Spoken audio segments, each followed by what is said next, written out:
Good morning बच्चों। Class 11th में पिछले टॉपिक में हमने आपको पढ़ाया विदलन, अर्थात जिसमें अपने समांगी विदलन और विषमांगी विदलन पढ़े और ये पढ़ा कि समांगी विदलन के फलस्वरूप मुक्त मूलक बनते हैं और विषमांगी विदलन के फलस्वरूप धनायन और ऋणायन बनते हैं। तो उसी और ये भी बनते हैं कि पढ़ाए गए की जो स्पीशीज बनती है ये कहीं ना कहीं से हमारी क्या होती है, इंटरमीडिएट होती है। तो आज हम इन्हीं के बारे में आगे स्टडी करेंगे। इससे पहला आपका है पढ़ेंगे हम कार्बोनियम आयन। कार्बोनियम आयन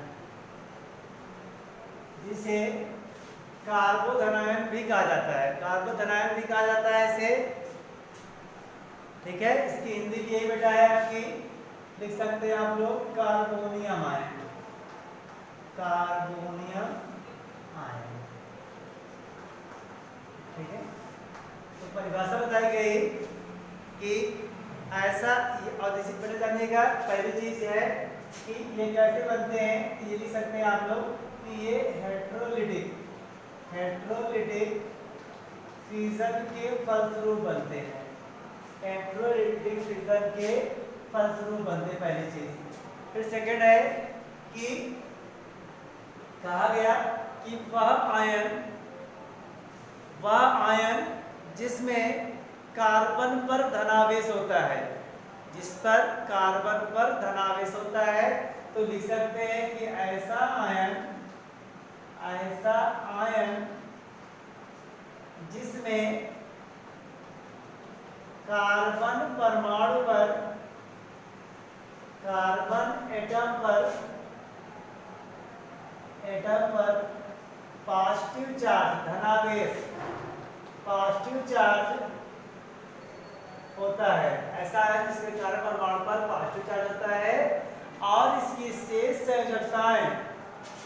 शेष संयोजकता एक संयोजी परमाणु या परमाणु समूह से जुड़ी हो, तो उसे क्या कहते हैं, कार्बोनियम आयन कहते हैं। फिर से सुनिए, कार्बोनियम आयन क्या है, ऐसा आयन जिसमें कार्बन परमाणु पर धनावेश होता है।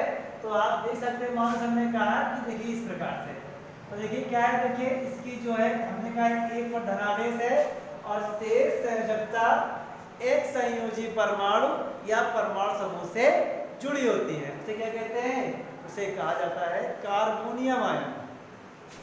एग्जाम्पल में क्या बेटा, देखिए एग्जाम्पल में आपका है methyl carbonium ion, methyl carbonium ion, ठीक बेटा।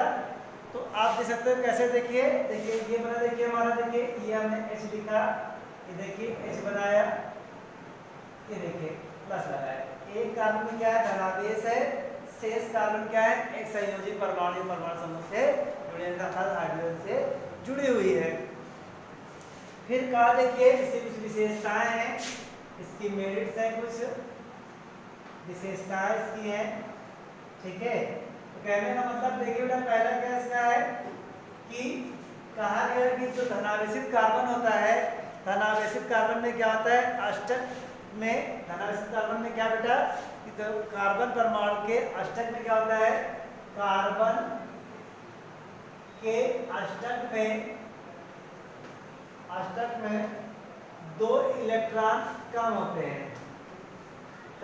हैं। तो बेटा ये पूछिए अपनी कभी कि कार्बन, अगर हमारा कार्बोनियम आयन है तो मेथिल कार्बोनियम आयन में क्या है कि कार्बन के संयोजी कोष में कुल कितने इलेक्ट्रॉन है। अब देखिए जो था वो एक निकल गया, तो 2 2 4 2 6, तो अष्टक लिख सकते हैं 6 इलेक्ट्रॉन, 2 इलेक्ट्रॉन कम हो गए ना। यही कहा था कि कार्बन के अष्टक में 2 इलेक्ट्रॉन कम होते, पहली चीज आप जानिए। फिर क्या है कि सेकेंड बताया गया है कि ये बेटा क्या होते हैं, हमने पहले कहा कि ये अजेय है, अभिक्रियाशील होते हैं और अभिक्रिया में क्या होता है, इंटरमीडिएट के रूप में बनते हैं, इंटरमीडिएट माध्यमिक यौगिक के रूप में बनते हैं। अब बेटा लिखा है, अब बनते तो क्या होते, कैसे होते हैं ये, अस्थायी होते हैं। कैसे होते हैं ये, अस्थायी होते हैं। फिर क्या होता है, इन पर जो कार्बन होता है, तो बेटा कार्बन पे क्या होता है, कार्बन पे sp sp2 संकरण होता है। और sp2 संकरण होने की वजह से, ठीक है, इनकी संरचना कैसी होती है, ट्राइगोनल होती है। कैसी होती है, होते हैं ये ट्राइगोनल ज्योमेट्री रहती है।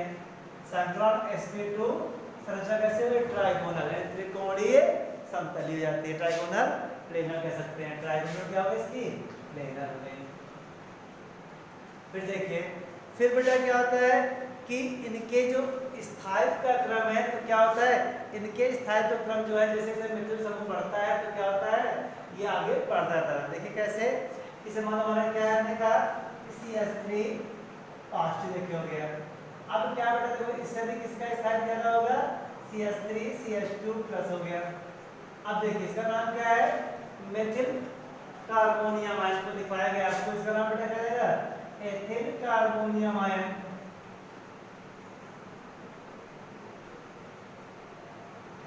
अब देखिए इसे भी किसका हो गया, CH3 CH CH3। अब बेटा इसका नाम क्या देखो, इसका नाम बेटा है आइसोप्रोपिल। इसका नाम क्या है, आइसोप्रोपिल। अब देखिए यही चीज आ गई, तीसरी चीज दिखा देंगे यहाँ पे जो है आइसोप्रोपिल कार्बोनियम आयन। फिर देखिए, फिर क्या बेटा आपका देखिए CH3 CH3 CH3 बेटा क्या देखा जाएगा, इसका जाएगा tertiary butyl, tertiary butyl carbonium ion. क्या होगा, टर्सरी ब्यूटिल कार्बोनियम आयन। तो देख सकते हैं कि इसका स्थायित्व सबसे कम है, कम स्टेबल है, लो स्टेबल है, ठीक है।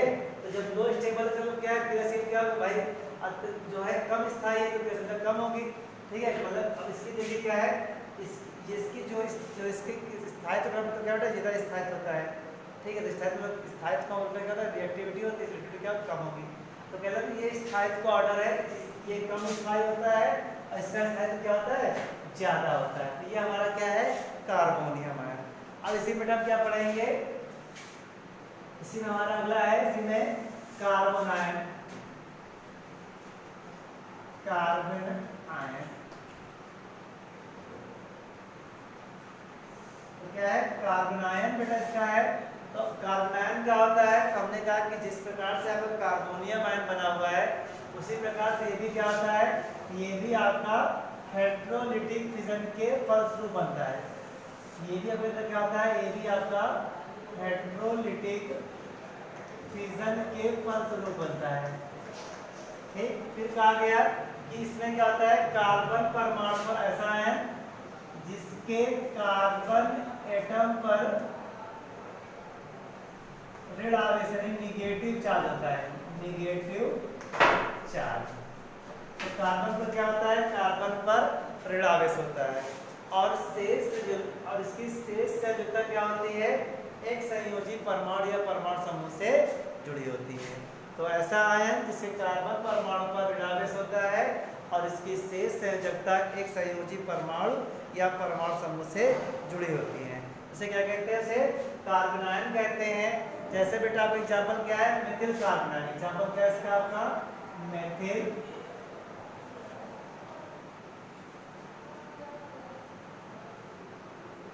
मेथिल कार्बन आयन हो गया, देख सकते हैं।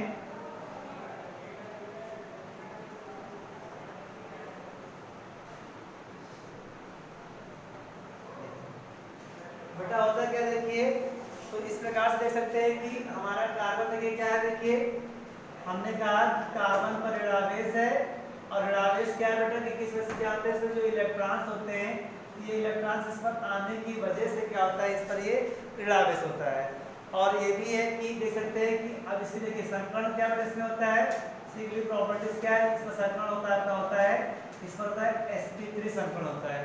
और sp3 संकरण है, इसका मतलब कि इसकी संरचना क्या होती है, इसकी संरचना बेटा ये होनी चाहिए कि मुझे टेट्राहेड्रल, लेकिन क्या होता है, लोन पेयर आता है और इस लोन पेयर रिपल्सन के कारण इसकी संरचना कैसे जाती है, ये जाती है trigonal, trigonal bi pyramidal, pyramidal.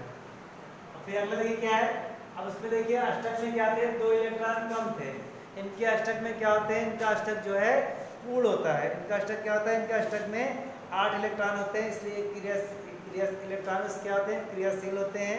और ठीक बेटा, और इनके जो स्थायित्व का आर्डर होता है, इनके स्थायित्व क्या होता है कि आपने भी देखा कि जिस प्रकार से इसका होता है उसी प्रकार से इनका भी स्थायित्व क्या होता है, इसके कार्बोनियम आयन के जस्ट विपरीत होकर के स्थायित्व होता है। देख सकते हैं कैसे कि देखिए वहां पर क्या था कि मेथिल कार्बन आयन, देखिए वहां पर क्या था, ज्यादा था, तो इनका स्थायित्व क्या होता है, इनके स्थायित्व यहाँ पर कम था कार्बोनियम आयन में।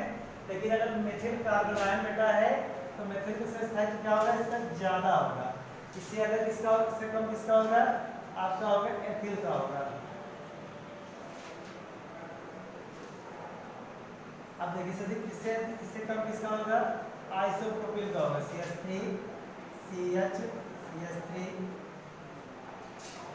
इससे किससे कम किसका देखिए होगा, इससे कम आपका होगा टर्सरी का होगा, CH3।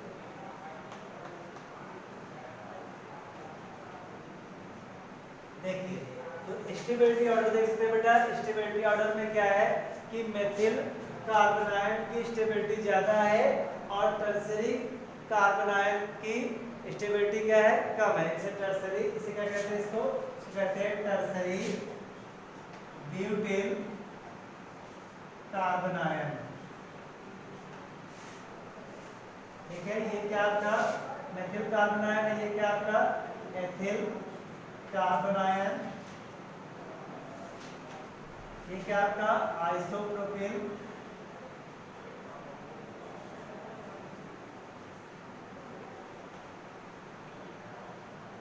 Carbon ion. तो ये बेटा का स्टेबिलिटी ऑर्डर है। अब इसी में हमारा अगला क्या है, आपका फ्री रेडिकल्स।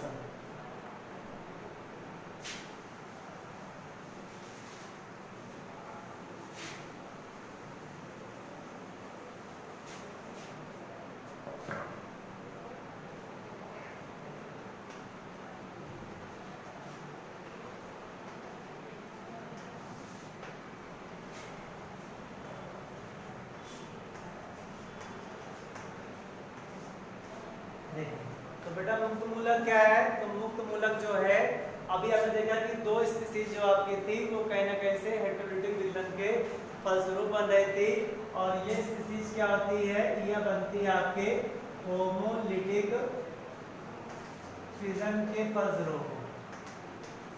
और फिर कहा गया कि जो हमारे जो फ्री रेडिकल्स होते हैं वो क्या होते हैं, उदासीन परमाणु या परमाणु समूह पर क्या होता है, परमाणु समूह जिस पर क्या होता है विषम या अयुग्मित इलेक्ट्रॉन होते हैं। तो लिख सकते हैं कि एटम्स या ग्रुप या कोई भी हमारा ग्रुप है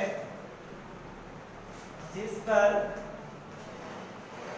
विषम इलेक्ट्रॉन, जिस पर क्या हो विषम इलेक्ट्रॉन, या इसे कहते हैं हम लोग विषम इलेक्ट्रॉन या अनपेयर्ड इलेक्ट्रॉन। अनपेयर्ड मतलब कैसा होना चाहिए, single electron, unpaired single electron अगर है तो हमारी स्पीशीज क्या कहलाती है, फ्री रेडिकल कहलाती है, मुक्त मूलक कहलाती है। और इसमें क्या होते हैं, जो हमारे अयुग्मित इलेक्ट्रॉन है, जो भी हमारे विषम इलेक्ट्रॉन है या सिंगल अनपेयर्ड इलेक्ट्रॉन बेटा है, उस इलेक्ट्रॉन को क्या होता है, उस इलेक्ट्रॉन को जो है बिंदु के द्वारा, कहने का मतलब है इस प्रकार से क्या होता है, इसको अरेंज करते हैं, इस प्रकार इसको क्या करते हैं, इसको जो है दर्शाते हैं। और ये क्या करते हैं, हमने कहा कि अभिक्रिया में किस रूप में बनते हैं, ये भी अभिक्रिया में इंटरमीडिएट के रूप में बनते हैं, इंटरमीडिएट के रूप में बनते हैं। किस प्रकार दे सकते हैं, इसे देखिए अपने बताया आपको, इस प्रकार क्लोरीन देखिए था पीछे, देखिए इसे क्लोरीन हमारा बेटा है, तो होता क्या है, जैसे इसमें विलयन होता है तो क्या होता है, ये इस प्रकार से बनते हैं। और ये क्या हमने कहा कि प्रकाश की प्रेजेंस में बनते हैं बेटा, तो क्या बनेगा आपका, देखिए बन गया। तो हमने कहा कि इलेक्ट्रॉन को बिंदु द्वारा दर्शाते हैं, इसे कहते हैं क्लोरीन फ्री रेडिकल कहते हैं।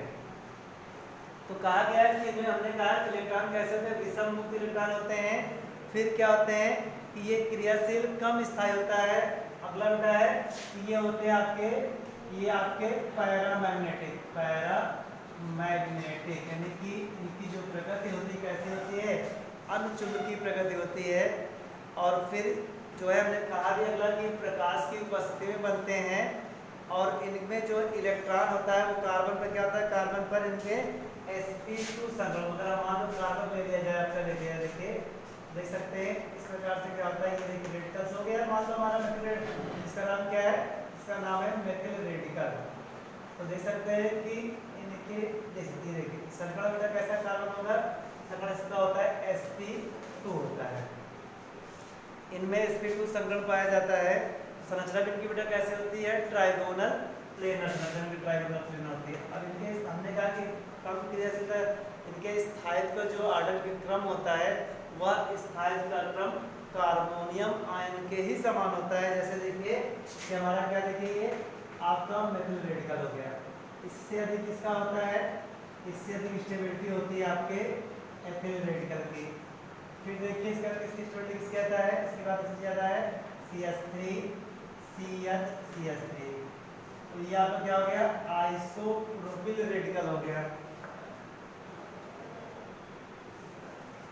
फिर इससे ज़्यादा किसकी है, देखिए फिर आपका CH3 CH3, ठीक है। तो टर्सरी ब्यूटिल, इसका नाम क्या है, मेथिल रेडिकल, इसका नाम एथिल रेडिकल, इसका नाम आइसोप्रोपिल रेडिकल, इसका नाम क्या है आपके टर्सरी ब्यूटिल रेडिकल।